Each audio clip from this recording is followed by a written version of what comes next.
is Sunday, and I'm heading off to Phoenix Comicon for the one and only day I'll be able to make it this year, which is unfortunate, but that's okay. I had actually bought a full ticket back in January when the prices were lower, and just due to like plans and work and just stuff happening, just couldn't go earlier. So at least I'm going today for a bit, so hopefully it'll be a fun time. I'll see if I can get some video, maybe record some cool stuff, meet some nice people. Who knows?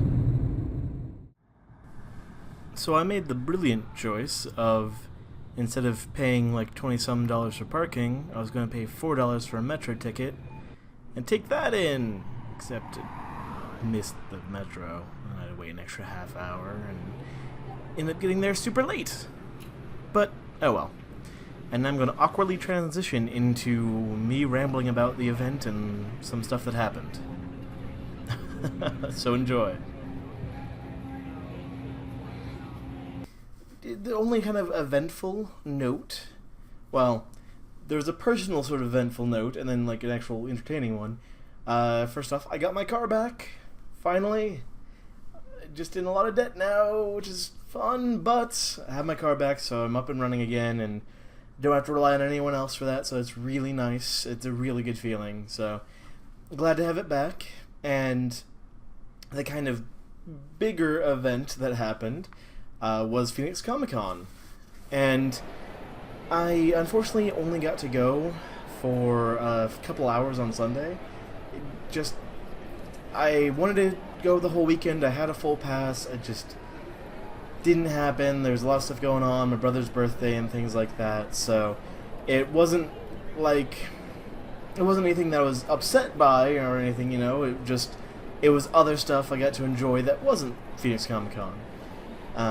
So it was kind of an odd year for me, because usually I make a big deal out of Comic-Con. I prep, I take time off work, I really go the whole time, like Thursday to Sunday sort of thing, right in the morning to evening. So it was odd that I was only there for a few hours, and I think that kind of made the whole experience a little weird. Like, this year just didn't feel like a normal Comic-Con year, but I'll kind of get into that later. So I went on Sunday, and I walked around. I got a lot of video, a lot of random clips of just walking around mostly.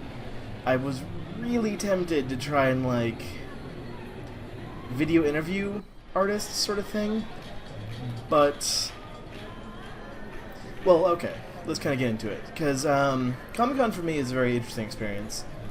I have trouble being social and, talking to new people and meeting strangers and stuff like that. It's very difficult for me. I get very self-conscious and very nervous and, start worrying about it. But Comic-Con, I still have that sort of feeling, but I try to push past it, because these are people that have the same interests as me, you know? Comics and nerd stuff and anime and cartoons and whatnot, and games.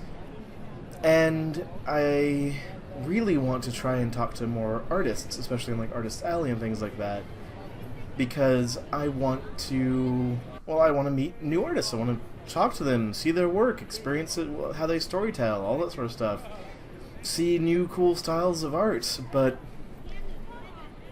it's really difficult for me to work up the nerve to talk to people, and let alone talk to people and record them. I wanted to, maybe next year, we'll see. But I actually didn't talk to that many folks this year, and this is kind of why I'm what I'm trying to say with it being a weird experience. I felt, at least the folks that I tried to talk to for the most part, it felt more like they wanted me to buy something and go away. And I understand this. People who set up at Comic-Con, they're trying to sell stuff. They're trying to make money, of course. And I'm not going to be here saying, how dare they want to sell their work and make money. Of course, that's what they're there for. But I feel like you kind of have to have a balance between, wanting to make money and wanting to be social. Because there's a few people I talked to, and one of them, and it's really disappointing, because I just felt like I had a really bad experience, and I felt like I screwed up. But there's a comic called Girl Genius, and it's a webcomic, and they have all these print books and everything like that. I read it years ago. I haven't read it in like 3 or 4 years, but I loved it. It has a really extreme art style, fun story, and they had a booth there. Wasn't decorated at all, just had the books lined up, and then 2 guys sitting behind it with a white sheet.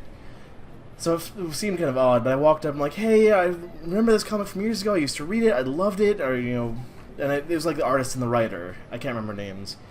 And I like introduced myself and I was talking about it a bit, and like, oh, I love your comic. And then one of them kind of pitched, well, why don't you buy one? I'm like, or something like that. And then one of them made a comment on like, buy the whole series. It's only a couple $100. I'm like, I don't really. I'm not able to. I'm like, well, thank you. And it's kind of like, at that point, it was very obvious that they just were trying to pitch, and it got really awkward for me. I'm like, okay, I'm sorry. I tried to like compliment you and didn't have money to spend, so I'll just go away awkwardly now. And that was a horrible experience. And it happened a few other times when I like went up to people, but that was the one that stood out. Just because it's like, this is clearly someone who's been doing this for years. It's a big artist. He's like has like 12 giant bound books of the compilation of the comic, and it's just like I didn't even have any money to go to Comicon this year, so I wasn't going to spend anything. And I hate that. Like, I spent like $20, and that was too much.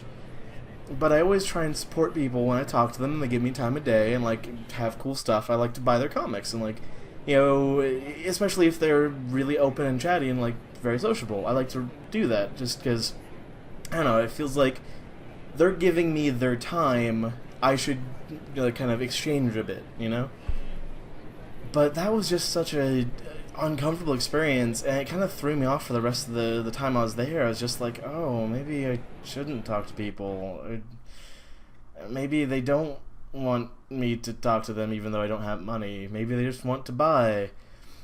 And I think it's a difficult balance. And kind of related and unrelated, one thing that I hate the most is people who have the booth and they stand in front of their booth and they're like handing things out and like trying to force you to like come and talk to them. That just seems too aggressive. Maybe it works, maybe it's fine, but to me that's so aggressive, and I immediately, even if it's like a cool art style, something like that, immediately I'm like, no, I'm not interested. I'm going away. Bye. Because last year, I think, maybe 2 years ago, I like kind of got coerced into buying this dude's comic book for like $10-15 that I didn't care about. I probably threw it away because I was annoyed, but he was standing in front of the booth, like, he handed me a pamphlet or like a bookmark or something, like, here, check out this comic, and then just like throwing stuff on me, like, okay, I'll give you money so I can go away. And it's like, that's so stressful. That's not fun. It should be kind of a fun experience. But again, I've not been on that side of it. I know it's a money-making experience and all that sort of stuff. Some people do it for a living. But I don't know. Maybe it'll be different if I actually get a booth and I'll get annoyed at people for not buying things too. Who knows? But it's just kind of odd. And maybe it's just because it's so brief, but I like barely talked to anyone. I wandered around, and then a friend of mine like found me and then took the rest of my time, like 2 hours chatting with me. I'm like, I wanted to con, but oh well. Yeah, so I don't know, it was an odd experience, and it wasn't that pleasant. I'm not even sure if I really am glad I went this year, which is really unfortunate. But it's all just kind of a learning experience, I suppose, and someday, when I get to that side, maybe I'll understand it better. Maybe when I'm on the other side of the booth, it'll make a lot more sense. But regardless of kind of issues and uncomfortableness, I, even like through the frustration, whenever I go to a con or something, I am just in awe at all these people that, like, especially comic artists and artists with booths and stuff like that, and people in costume. I am in awe. I want to be doing that sort of stuff. I wish I could. And I can, I think. Maybe. I just need to work on improving myself first. But, like, I'll walk around and I'll just see so many cool people in, like, crazy costumes, or have cool displays and tons of awesome comics that they made, and just like it makes me want to be there so much more. And it's kind of it's a weird motivation, because it's both like yeah, I want to do this, and also, oh, I'm not doing it yet, and that's kind of sad. But oh well. Other than that, pretty much Comicon is dominating this week, and sorry I rambled about it. But if all goes well, you'll be seeing like various little clips of stuff underneath all of this, in theory. I'm trying to think of, I think that's pretty much it for the week. Other than like brother's birthday, did D&D stuff because I'm a nerd, and did a little bit of drawing. Not a whole lot, unfortunately, but a little at a time. I'm really trying to get back into it. I'm really trying to force myself to buckle down, but it just seems like so much stuff is happening all the time. It's unfortunate. But that's about it for this week. Thank you very much for hanging out and listening to me ramble. I appreciate it, and I will see you all next week. Bit of a quick note from the future after I edited the stuff. I realized I forgot to talk about, like, positive stuff, really. But these are the 2 comics I bought, well, that I willingly bought. There was a book that I bought that I did not want, but it seems to happen every year. But these are pretty much all I bought this year at Comicon. The first one is completely kind of unknown. I just kind of ran into this artist. He had like a tiny booth and had a few comics up, and I really dug the art style. Like, that just looks super cool. And it's by Nicky So. I'm going to mispronounce the name. But he has like an Etsy shop under that name. And it's this comic, he just started it, like, he just started doing this stuff back in November, I think he said. And this was his second ever con, Phoenix Comic Con, that's kind of a big deal. And it's this comic about this kind of girl who gets this guitar, and it's, like, possessed with the spirit of an old rocker, and she, like, has to play music through it. I don't know, I haven't read it yet, but it sounds really entertaining, and just, like,